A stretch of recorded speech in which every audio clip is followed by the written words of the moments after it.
Okay, we're live, and I just finished my regular Wednesday 2-hour live stream about an hour ago, and but I'm back now, and I have not come alone.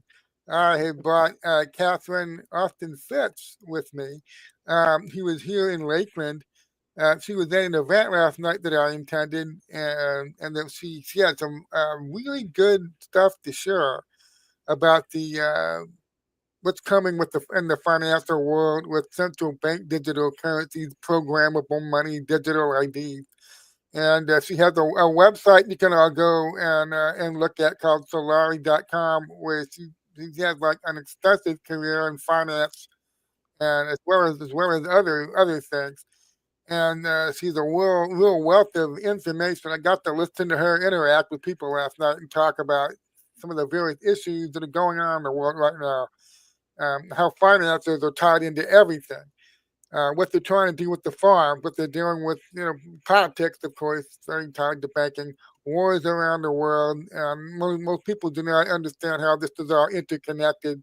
The central banks, they don't know about the IBS. That's the question that I have for Catherine. I'll be asking her in a minute.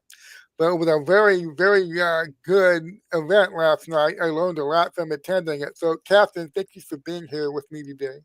Thank you. And it was fun meeting you last night. We had a great discussion. Yeah, I understand that you have some views of some of my heroes or whatever, but I've thought about some of the things you said, and so I think I may surprise you today. I really love what you're doing, and I realized what Blaise Pascal's wager was. You should bet on God because if you're wrong, hey, you don't lose anything. But if you're right, uh, so if it turns out that you're wrong about Trump, you might be wrong about some things that Trump is trying to do.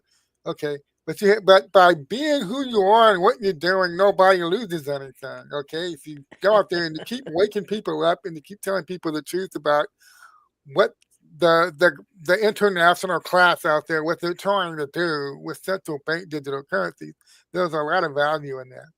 So the first question I had for you was that Trump making some moves with cryptocurrency. Scott Bessent created this like crypto bank, this new thing. I wanted to ask you, what do you think is going to happen with that? Why are they? I know because the rest of the world's moving on this. We don't want to be left behind. But do you think it's a good idea that they're trying to create like what they call it, a reserve of these type of assets? You think that's a good idea?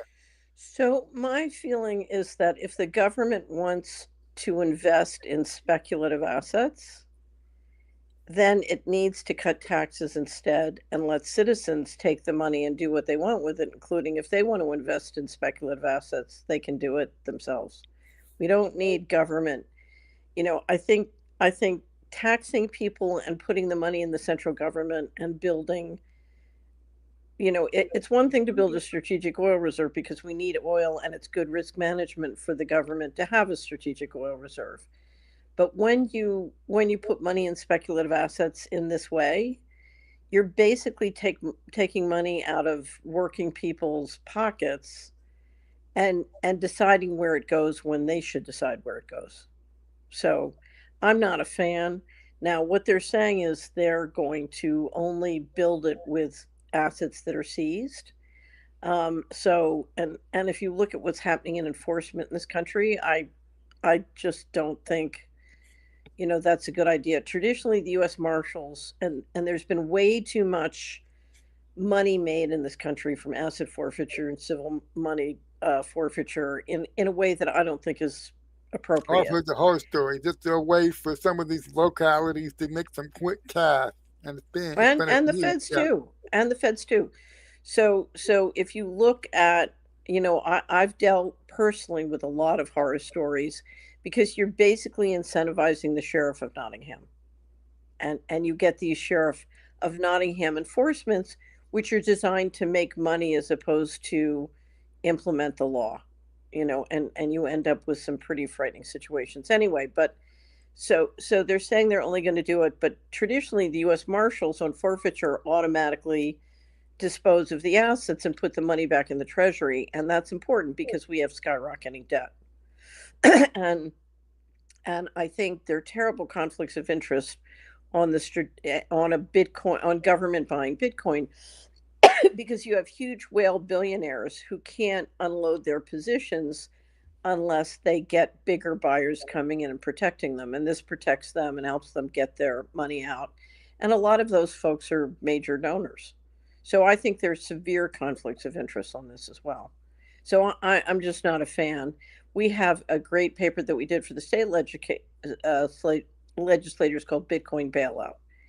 And I'm someone who's opposed and fought a lot of financial bailouts by government that have made the billionaires richer and richer. So we've gone through a process for the last 30 years where the rich are getting richer and everybody else is getting poorer. And that is clearly a result of the interference in it's engineered by government. It's not because somebody's more brilliant or has more brilliant technology that can happen.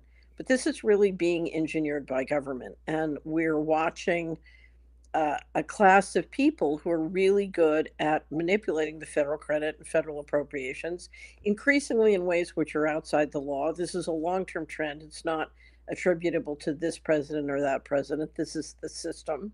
It's the deep state machinery. And I, for one, as far as I'm concerned, I would like to see the federal government obey the financial management laws. And starting in 1998, the government stopped obeying the financial management laws. And each progressive presidency has allowed even worse, egregious violations of the financial management laws. This is a long-term trend, and that's what I'm trying to see reversed. Okay, so this would be like the Trump administration trying to make it sound like this is a fantastic idea. It was time to do this. This is where things are headed. We better get out ahead of this, so we'll get left behind. But if you take a step back and look at the broader picture, this kind of stuff has been going on before the Trump administration. Well, when you say you want to get on board, what you want to get on board. So I believe that consumers have rights. And if I go to the store and I want to buy real meat as opposed to lab grown meat, I should have the right to do that.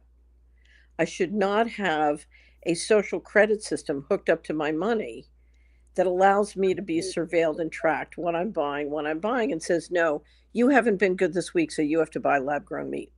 That's not okay. Or you have to grow pizza made with insects. That's not okay.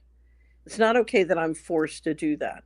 And what is being promoted is money that can be programmed, whether it's any digital money, but crypto being on a distributed ledger is specifically designed to manage and control you.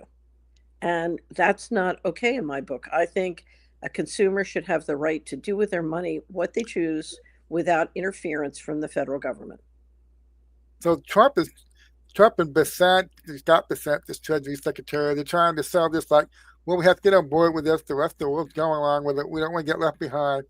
So we need to make this happen now. We're gonna give everybody a great deal. Everybody's gonna love this. It's gonna be fantastic.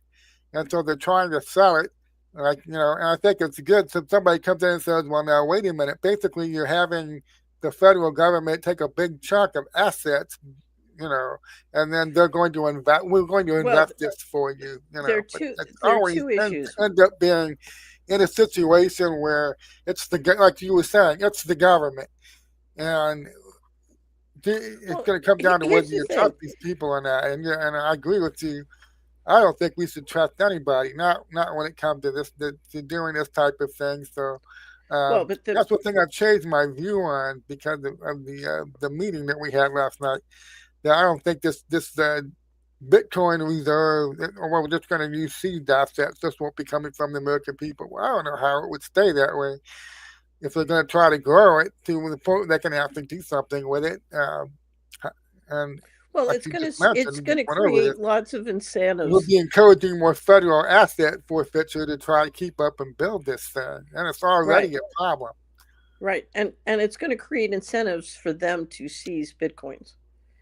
So the last thing I want is more incentives in government to enforcement actions to seize people's personal assets. Any asset, not just Bitcoin. So I don't like seeing mechanisms created that encourage the sheriff of Nottingham kind of behavior. But I think the thing that is far more concerning than the strategic reserve is the promotion of stable coins that are money that can be programmed and Oh, okay. integrated with a social credit system. You just said something that rang my bell. That's what I was trying to bring out. They're not trying to sell this. This is the control mechanism. It's like, no, this is the thing. It's coming. We can't stop it. The rest of the world's doing it. We need to get on board with this or we get left behind. It's so convenient, and they're trying to sell it this way, but they're not looking out saying it's the control mechanism. It's part of the control grid. You know, they're not saying it that way. Right. If you look at where we've fallen behind in manufacturing and national security, and what would help us catch up, this is not it. So I like the idea of catching up because I think we have fallen behind. And if you look at the key technologies in science in the national security state, or the key technologies and automation that can happen in manufacturing, we can bring a lot of manufacturing back to this country. I just saw the CEO of Ford had just come back to watch auto manufacturing in China, and came back and said, "Oh my God," and basically he described them being way ahead of us and what that can do to productivity. And that's important because if you look at the price of autos, the median price of an auto just hit $50,000. And if you look at what China's doing in manufacturing, that can bring that price down. So I agree, we have fallen behind, and I would love to see us catch up. But if you look at all the things I, as a former government official, would do to catch up, implementing money that allows you to control people's purchases and behavior and movements, that to me is the end of currency and the beginning of slavery, and I want nothing to do with it. Played those clips last night of that fat guy, the IBS guy. You tell that guy before he loved the cards. It's the BIS, the Bank of International Settlements. In one, Bank of International Settlements, he comes out in like 1 minute. Yeah, we'll be able to control what people can buy. We'll be able to track them. We'll know everything that they're doing when there's no cash anymore. He played a couple of clips. And then basically, they're looking forward to a cashless society where when you can't use cash, they can now track you, where you are, what you're buying, what you're doing. And now they can interject themselves into it. Well, we're not really sure if you should be buying that much red meat. Bill Gates is actually out there already talking about how we need to get rid of all the cows, and he's got his lab grown meat, his butter thing he just started working on. They're already out there setting that up. We're not sure if you should be allowed to buy more than 12 ounces of red meat in a week. And then when they got programmable money and they know exactly what it is you're buying, right. Get down to the point where even when you go to the grocery store, what you're buying, you put in the kitchen, they're able to study that and look at it and see if they approve or not. And I think it's very healthy that you're out there warning people about this, that you need to understand the amount of control you're handing to these people.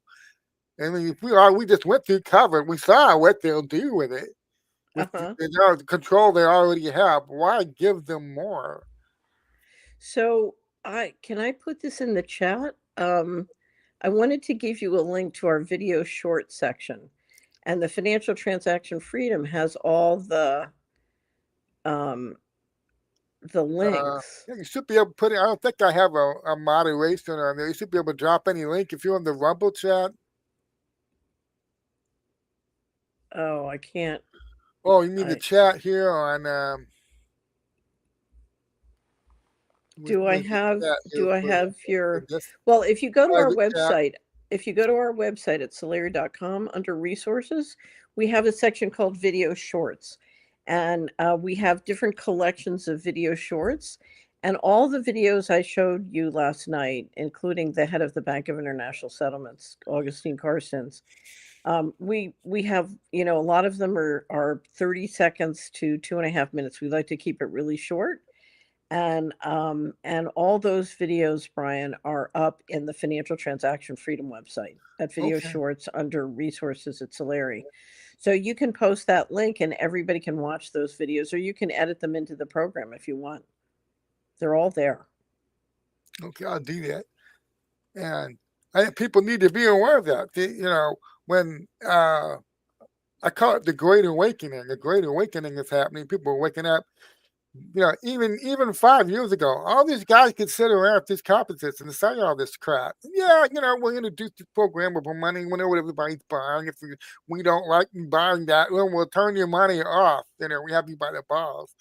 And they sit around openly and talk about all this amazing stuff because nobody's paying any attention. And it's No, only like in the last five, Solari, 6 years. Solari team has been paying huge attention since 1998. Well, And yeah, you've been paying attention. That's why you're doing such a good job. You've been, I mean, you're going around. There was maybe 80 people there at that church last night, but you go to a lot of small churches, you go to a lot of different meetings, and you spend years doing that, and it is effective, and the message mhm, gets out, and people start hearing it. And so people are learning this great awakening. They're waking up so many things that they've been told aren't true. And they're waking up to the fact that they've been programmed. You know, right, they've been mentally programmed not to see things, not to notice things. right, And part of this great awakening, I believe, is gonna involve what you were talking about. right. Because when you look up to how they've been trying to program you start to understand why they've been trying to program you, so they can move you along a bunch of guardrails to go along with more control for themselves. And Hmm. then when you wake up and you start resisting the programming, one of the first things you realize they're doing, they're trying to get control of the farms, they're trying to get control of the food. They want digital programmable money so they can hit you with a social credit system. And Right, literally, I mean, right, Larry Fink talked. Probably, I know you've seen that viral video of Larry Fink saying you have to force behaviors. You know how, and right. Larry Fink is like, what? Which one is he with? He's Larry Ellison. BlackRock. No, well, there's Larry Ellison who did that, but then Larry Fink who runs BlackRock. Oh, okay. So we have in our video collections for each quarterly wrap up, we have all those videos in them. Yet we That, also have the videos that show that they say they're going to live to 145 or live forever. I well, don't know if I you've I seen remember those. that video of that guy saying that they're forcing DEI on these companies. You have to literally coerce behaviors, and Right. they've always sat around and talked openly about this stuff, and they Hmm. were safe doing that because you know 90% of the people in the world weren't paying attention to that. But it's like So it's I don't, Brian, I don't think it's that they're not paying attention. I think they're busy. If you look at how much time, so we have a whole team of people at Solari, and we have a network all over the world of subscribers all over the world who are sending us constantly stuff that they're seeing. And we're like an intelligence network, and we are collecting up all the documentation and proof. And because I was very senior in the financial industry, I have a lot of people who are financial people, and they're sending me stuff too. So we have this giant collection of people watching the building of the control grid and sending videos. And, we pay enormous attention and we're watching this all the time. And yet, a lot of times we don't find something, but somebody in Australia will just email it in and we're like, how did we miss this? So it takes a lot of work to sleuth this out. And I know if you're a family, you got two kids, you're driving them to ball practice every other day, and you're dealing with all the change and uncertainty in the environment, and you lose your job, you got to you're on a treadmill and you're dealing with inflation. So so many people are on these treadmills, they can't see this. And you know something, almost everybody's lying. I mean, the media is lying to you all the time, and the lies are clever. So if you look at these lies, they're hard to unpack. So I do a show, Money and Markets, every week, and my co-host John Titus is a seasoned experienced lawyer and litigator, also an engineer. So he worked as an engineer first, then he went to law school. And, and I have deep experience both in government and Wall Street. And it takes both of us getting the documents, looking at what's really going on to unpack the lies. And the lies are very clever.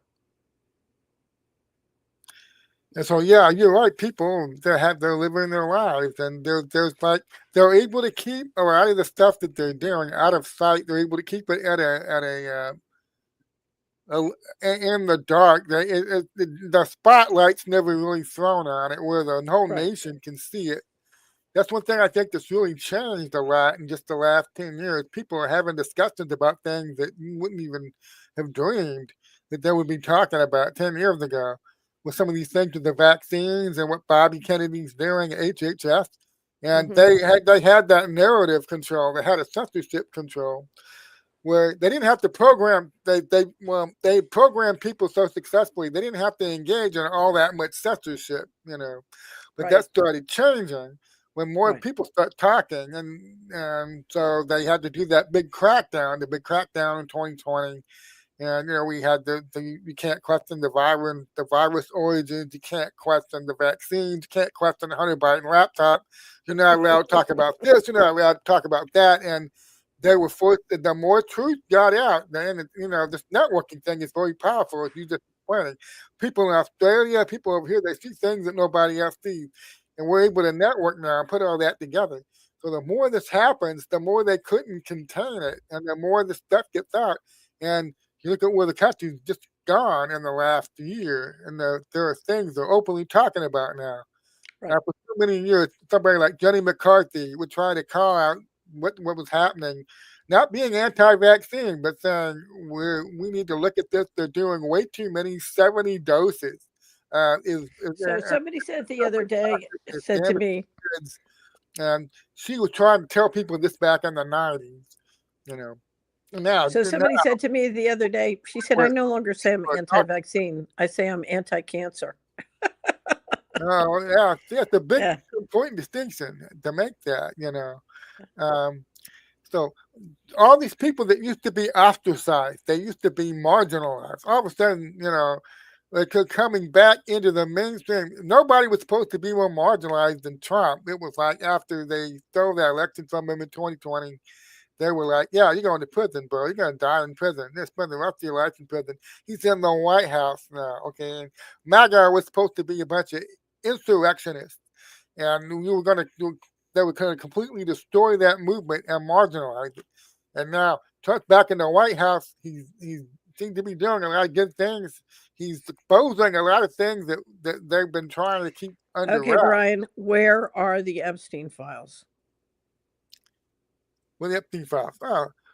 Depends on which Epstein files you're talking about. The real ones or the ones they injected in there when Biden and his team were in there. No, I'm talking about the real Epstein files. So when Epstein died, they created a compensation fund out of his estate, and they paid 140 victims Ah, $138 okay. million. That's a lot of files, Brian. That's real. That's a lot of files. Well, it's a confusing subject because what happened is on social media, somebody beginning about 2021, they started creating this expectation. There was an Epstein client list that they were going to just There dump is an out there Epstein and client release list. into the public sphere, and basically a target list. Well, there's no investigations of any of these people going on, so let's Well, because outsource the apparently they're justice. free to Let's commit release the crime freely client list. without investigation. I mean, we just had the Secretary of Commerce give an interview and say that the reason Epstein was a billionaire was he was the most successful blackmailer in the history of the Yeah. country. Okay, that's a lot of crime, right? So we know there are plenty of files, and we absolutely know that there are videos. There were the Okay, feds grabbed the videos. Okay. There are videos, and a blackmailing operation, I assure you, has lists. I So believe it's true too. Well, I right. believe it when you look at who the victims are, you got to do this in a way that protects the victim, and we look at who. Okay, So you use the word victims. The children are the victims. All right. But look at who the targets of the blackmail are. You're No, talking but about most wait. powerful people. So when you blackmail, there are two issues. You get a control file, and that's where the children come into play. You get a control file. But when you get a control file, you get a control file to use a control file to get a political result. So let's just say, so from the time that Epstein started to operate with the guy who was the president and the secretary of the treasury, living next door to a primary dealer, which he did, um, we had trillions of dollars going missing from the federal government. So between 1998 and 2015 that we know of, there are 21 trillion of undocumentable adjustments and serious indication that trillions have gone missing. That's called money laundering. Okay. So one of the things you do when you get a control file is you use that control file to then steal or launder money. Okay.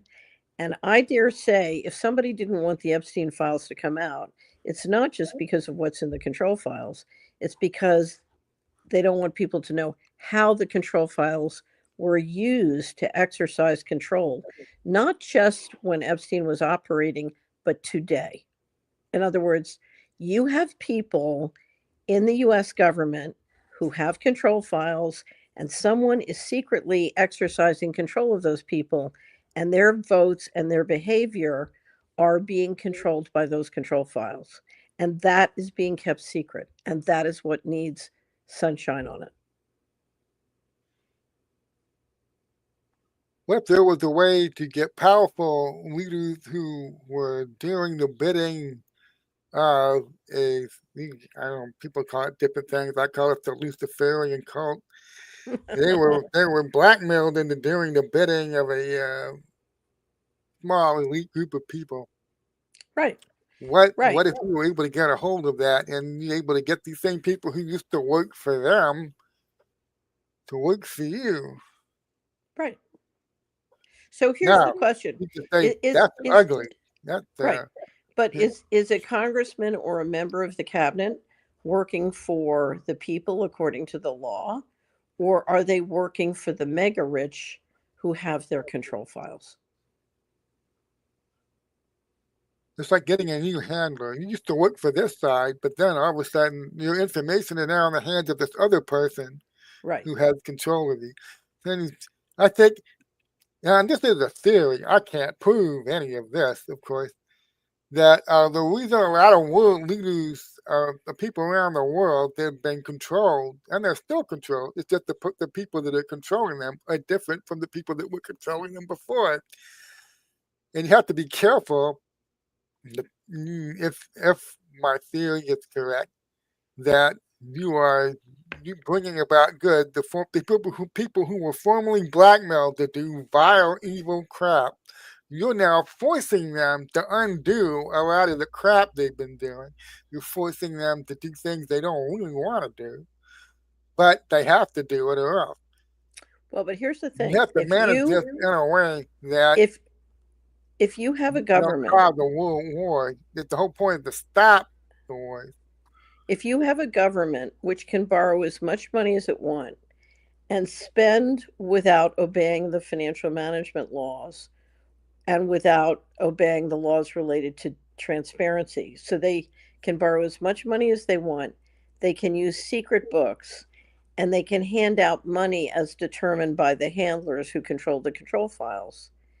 Then you have a runaway situation that looks very much like the one we have. And that's why I'm Yeah. telling you that making sure the Epstein files see the light of day is exceptionally important. I'm hoping that does happen someday. You were talking last night about that. I think it was the International Bank of Settlements. They're able to do all this off the books crap. They can send Hmm. trillions of dollars out, and they don't even have to. They run their own books, and nobody ever gets to see any of this stuff. And Well, there's a lot of that going their on. shareholders get to see the financials, I'm assuming. So you have some of their members are shareholders, and they meet regularly at the BIS. They meet monthly, and I'm sure they get to see how the finances work.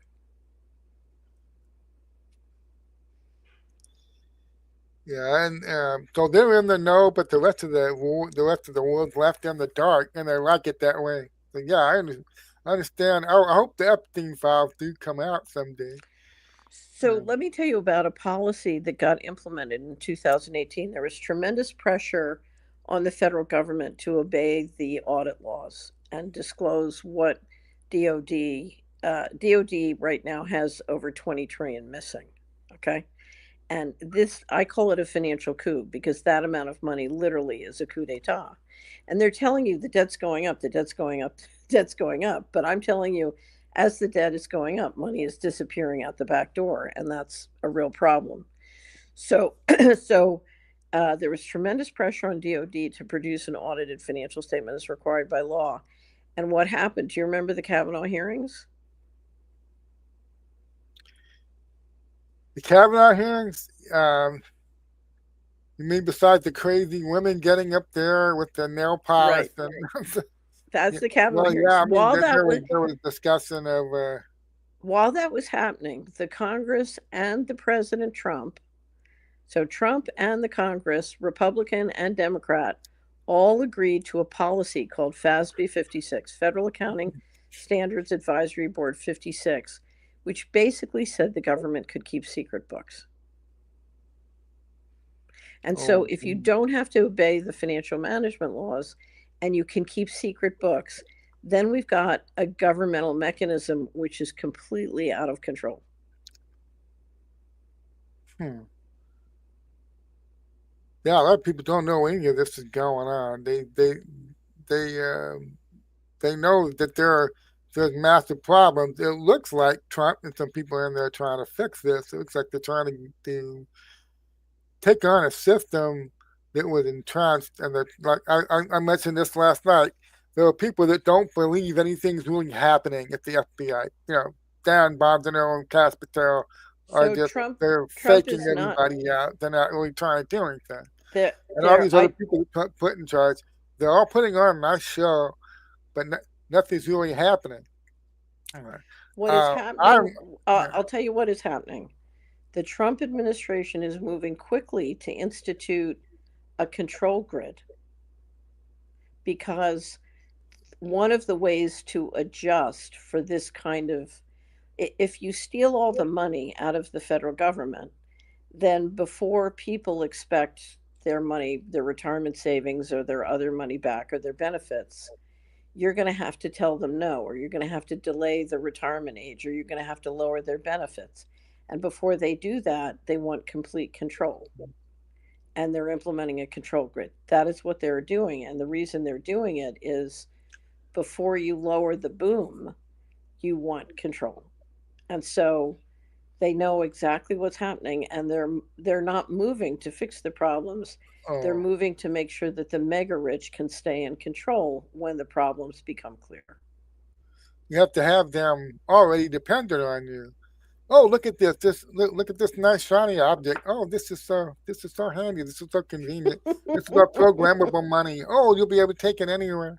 Oh, you'll be able to do all kinds of stuff with this. Oh, we did something we don't like. Click, we turned the programmable money. We just turned it off. So they can't. They have to get everybody dependent on it first, and then kick their legs out from under them. And that's the trick. Yep. Okay. So what I'm thinking of is it looks like there's a lot of good things going on, but you're right. We should be skeptical. We have to ask how much of this is real, how much of this is really changing anything. If we have this entrenched system that's in here, and you can see the Trump administration seems to be doing some things to further this agenda along of control. How much is really changing? It's good to be skeptical and ask questions about it. So the control grid has been built by the federal government and the central bank steadily for years.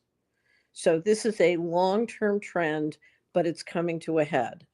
And I believe that the bankers put Trump in to accelerate getting the control grid because the other team was moving slowly. So they were building the control grid, but they weren't anywhere near as effective as this group is at making it look attractive and fashionable. So, you can talk more people into the trap with honey than with fear, I think. And so Hmm. I think the Trump administration is doing a much If I was the mega rich, I'd give Trump much higher grades than I would give to the Biden administration. Although Obama was in terms of building the control grid, Obama was very, very effective. Oh yeah, So, I mean, we one of the things I did starting in 2020 was when I started really looking into how they were setting up the election still and the censorship control. They were really, and I don't think they really wanted to move that fast and show right, everybody right, the type of control that they wanted. They were forced to go early. The pandemic, um, the summer riots, controlling what people could say on some social media about the rioting, Hunter Biden laptop, and then covered virus origins. They were forced to reveal that they literally constructed what I call the censorship state. They couldn't legally censor all these Americans on social media, so they outsourced it. They very cleverly outsourced it. right. Groups like the Stanford Internet Observatory, and they hid the fact that like FBI agents and other people in our government were in contact with these social media companies and giving them lists. Lists were being created, accounts to watch, certain issues to suppress. The Hunter Biden laptop was the perfect example. So Right. Obama played a big role in that, constructing what I call the censorship state. And they were forced to roll that out in 2020, a lot of it. And when Americans got a taste of it, during COVID, you can't say that came out of a lab. You can't talk about that. And we got a lot of that. And they overplayed their hand. That's another thing. That they tried that control. They were forced to grip so tight that they actually, I think, in many ways, this actually spurred the Great Awakening. They gave themselves away, and they ended up waking more people up. Why are they trying to do this? And speech Well, but control is the part of it. pandemic was extraordinarily profitable. I mean, it was the greatest taking that I know of just about in the history of the world. It was remarkable, and you didn't have to spend billions of dollars on military expenses either. So, it was very profitable because you inject $5 trillion into Wall Street and then you shut down Main Street. And you put Main Street in a short squeeze and you can pick up a lot of assets cheap. And you shut down 35% of the small businesses in the country, 49% in San Francisco. I mean, it was an enormous taking. You created 500 new billionaires. So they made a lot of money. And of course, with that kind of economic consolidation and power, it gives them more power to come back and do the next thing. And So, they move forward. They have an idea where they're going. And so they're making this control grid, and they're out there trying to sell the idea. Oh, it's going to be so wonderful. This is the next step. Society needs to take this step. They're going to love it. Um, yeah, I my don't favorite think one they is, you news. know, They're kind this of is let the people waking up to this this. is this is the future. And if you resist and use cash, you're old. That's my favorite one. You're Yeah, old. I love that talk about cash last night. Let's all move Yeah. back to cash. Yeah. I So was trying to find ways to get you to move to be okay with being cashless. Let's talk about that for a minute. Um, what step can people take to say, I want to resist this go cashless thing? What sort of steps should they follow? so the first thing you can do, of course, this happens when a system goes all digital. So what we want to stop is making it possible to take it all digital. So what we want to do is we want to preserve cash or barter or any analog system checks. If it's analog, we just want to lower the percent that is digital and just increase analog. And of course, that starts with cash, but it can be checks, it can be barter. You can use your gold and silver coins. Some people say, well, because of inflation, I'd rather use gold and silver. Fine. If you want to trade with your neighbors or businesses with gold and silver, then do that. There's some logistical issues there, but in other words, what we want to see is dramatic increase in, dramatic reduction in digital and dramatic increase in cash or other forms of analog, whichever you prefer. The easiest one, of course, is cash. And of course, the step one is to use cash whenever you can and to encourage your neighbors to do so. At Solaire, we started with Cash Fridays, getting everybody to use cash on Friday. But then we said, let's go to every day, and part of this is encouraging local businesses. Many local businesses will give, and farms will give discounts. So you want to encourage that. We were talking last night about the new Cash app that's being made by Saga here in Lakeland, which is really cool. You can put your businesses that will take cash in there, and then you can identify locally who the businesses are that are using cash. And of course, farmers is an important one because we talked about that. You can't control the Mhm. money system unless you control the food system. And so the more local, fresh farmers you have, the more chance you can of getting really healthy food from people you can know and trust. And so there's a real connection between good local healthy food and paying with cash. I gave the example, if you come to Solari at the bottom of the homepage, we have a link to an entire website we do on transaction freedom. And at that section, we have the thing called Team Cash with all sorts of great ideas and information about cash. We have model cash legislation for your legislators, and we have a big campaign started this month, a 60-day challenge to use cash, and starting with Cash Halloween. So the leader of our Team Cash, Susan Luchas, uh, every Halloween, the kids come to the house, and instead of giving them candy, she gives them a dollar bill with a little label that you can print out from her website saying on why you should use cash. And she said, "You'll shortly be the most popular household in the community Right. because the kids love to get a dollar." And she said it's great because the kids go home and tell their parents. Now, I bring this up because Susan lives in South Dakota. There are a million people who live in South Dakota. Guess how much money the credit card companies take out in fees from South Dakota every year? Well, I know the answer because told me last night, and I don't have to Right. guess. I know what it is. 700 700 million million. dollars. 700 million. Imagine if that 700 million, if everybody used cash, that 700 million would be floating around in the small businesses, small farms, and families of South Dakota. That's a Instead lot of of taking money. it out. Yeah, Yeah, $700 per person. That's a lot of money. a lot. That is a lot. Yeah. So there's a good value, and it's going trying to go back to a cash society because it gives them less control. They don't extract as much, and So they I can't don't, do what I, they want with it if it's not. If it's floating around the local community, they don't right. have any control over it. So I don't know if you've ever listened to Dave Ramsey. Has a financial show in Tennessee, and my house in the United States is in Tennessee. Anyway, but Dave Ramsey gets everybody to use cash because they spend less and they're more prudent with their money. If they have credit cards, you're likely to spend more. And so, he has them putting cash in envelopes and using cash use to really save and be very careful about how you spend your money. And I noticed that too, using cash, I am much more careful than if I just whip out the credit card. So it really helps dealing with inflation as well. So I we think have a I'm gonna great try that interview with now. I mean, Susan. I've noticed that I've fallen. I think it's clever how they do it. I'd fallen into that habit of never really having any cash on me because I've got my card, I'm fine, and I'm like like a lot of people out there. I've fallen into that habit of walking around being with no cash on me, Hmm. and now from attending your talk last night and going over this with you, I can really see I need to change that. One last thing I want to Definitely. talk about before I let you go. I know you have to. I was told you have to leave promptly at 2 o'clock Uh-huh. because you're on the clock now. We got 8 minutes left.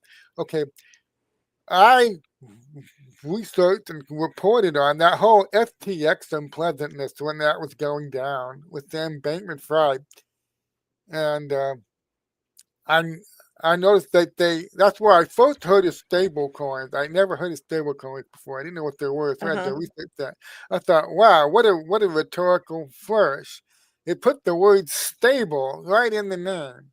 Stable coin.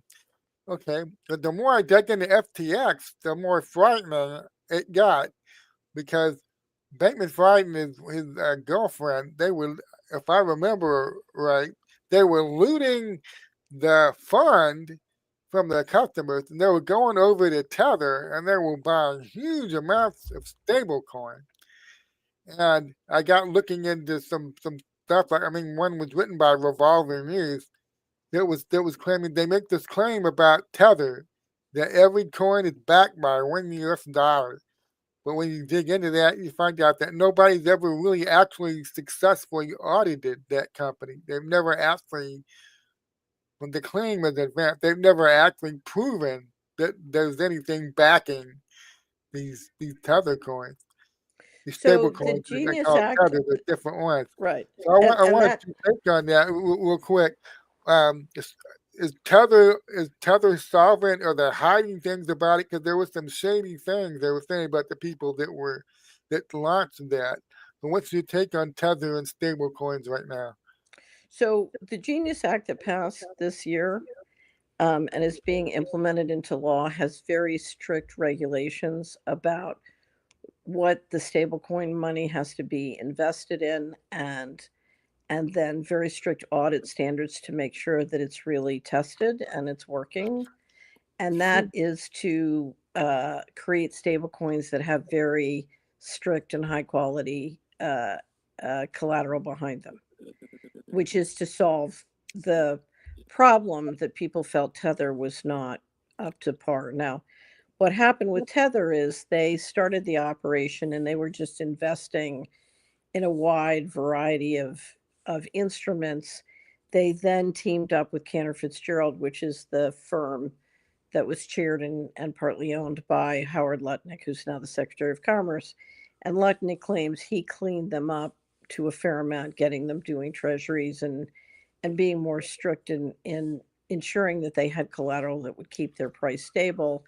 But there was no, in my opinion, there was no open audit of the kind you need and the kind which is supposedly Right. provided by the Genius Act. And so the idea of the Genius Act was to then set up a regulatory framework for stablecoins that could then allow them to become a very major size of the market to grow, and to grow with multiple issuers. So once upon a time, if you look at the videos I showed last night, that was Karsten's talking about doing the control grid through a central bank issued currency. Now, what the Trump administration is doing is proposing to do the control through a privatized version of central bank digital currency, but where you can use multiple issuers. So stable coins are just privatized CBDCs, but to implement the control grid, because it's really not currency. Once you can integrate a social credit and start debanking people or controlling what they can buy or where they can go Right. or when they can They leave can the do one house, or button. Somebody could just turn a button, and all of a sudden, poof. You right. know. Right. So my way of saying this is, you get a phone call and they say, Mr. Smith, we've decided unless you transgender your children, we're going to turn off your money. What are you going to do? You need the Oh, money to feed your kids. evil. Right. But it's not, this has been going on for a long time. So when I first moved to Tennessee, one of the local teachers had just retired. And the reason she retired early. One of the reasons she retired early, Brian, was she was being lobbied by parents to say that their children were ADHD. And if she said that they were when they weren't, then they would be put on Ritalin and these drugs for ADHD children. And the reason the parents wanted her to say that, and the reason they were willing to put them on the drugs, was then they could claim Social Security disability, and they needed the Social Security disability to Okay. feed the children. Okay. So they're just trying to get their kids fed. And unfortunately, the way they get their kids fed is they're being bribed by the government to drug their kids. Okay. And that's how you end up with a generation of chronically ill children who've been poisoned. That's one of the biggest rackets out there. Right. That But that's a they racket pump up the that's drug use to over medicate these kids, and right. it's horrible. But that's a form of programmable money. What they're saying is you can't get unemployment insurance unless you drug your kids. Okay. So this has been sneaking up, or you can't use your credit card to buy a gun, or they've been sneaking up on this, and Oh, Now, there's a now million what ways we're they can try to coerce your behavior. right. Travel, I mean, first they'll probably try to make it look good.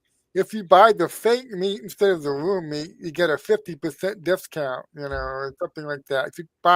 If you travel only this far instead of way too far, you get this discount, and they'll try to do it that way to make you buy in early, to give you a big discount and Right. they try to steer your behavior. Right. And we haven't talked yet about asset tokens because they're in the process of passing the Clarity Act, which hopefully will create or is expected to create a regulatory framework for the non stablecoin, crypto, which will include asset tokens. And that is a whole nother programmable money problem. Wow. Well, we're out of time. I mean, I only had you for an hour, but it was a fantastic. I had questions, I wanted to ask last night, but I had to go. And, there's still questions I still have about, the stuff they're doing over there in Europe. They let in millions and millions of refugees, and they turn around and say, oh my God, there's too many refugees. Now you need to have a digital ID so you can prove you're a citizen. You see It's a all these game. things, the It's a turnarounds game. going on. But I thank God there's somebody out there waking people up, showing them what the control grid is and how even the Trump administration, you know, is going along with this. And I think the more people that wake up, and I think that's going to continue. I think it will continue. More people will wake up. You're doing a fantastic job, and I think we may have actually passed the tipping point, and we already did, or we will soon. Okay. Well, we have enough people that have woken up to the danger. They're not going to be able to actually see this through and get it to where they want to go. There'll be way too much opposition to it, and they have Well, to be from at a your certain point where lips, they can, if they're going to lower the boom, they have to have the foundation in place before they can do that. Maybe we can stop them from doing that. if everybody starts radically using cash, it's going to be harder and harder to do that. Yeah, harder to do that. So Yeah. that's what I'm hoping. Keep up the great work, Catherine. Stay out there. Keep questioning everything. Keep questioning Trump. It's not looting at what they're doing. Make people think about what they're doing and realize that this control grid thing is real. If we can prevent them from getting that foundation where they want to get it to, then they're never able to drop the hammer on it, and Right. that'd be great. Thank you, Brian. You have a wonderful day. Okay, you too, Catherine. Thank you. God bless. I hope to meet you again sometime soon. If you're ever in Florida, I'll stay in touch with Saga, and we'll see if we can set something up. Okay, So, that'd God be bless. great. God. Okay, that was Catherine Austin Fitz, and thank her for dropping in. We had a great conversation, and so if you watch it, I'll be on again Friday morning. And I'll be going over some of the stuff. This is there's all kinds of things going on out there, and a lot of them are in the financial realm. And I think, as I kind of briefly mentioned, some of the things Trump is doing, you may have noticed that world leaders that you would expect to be opposing everything Trump is trying to do, trying to stop him from doing things, stopping wars, stopping conflicts. They're playing ball with him. They're actually going along with him. You wonder if these people had a change of handlers recently. And just an intriguing thing I'll be discussing on Friday. So thank you all for watching. I hope you learned something from that very informative conversation with Catherine Austin Fitz.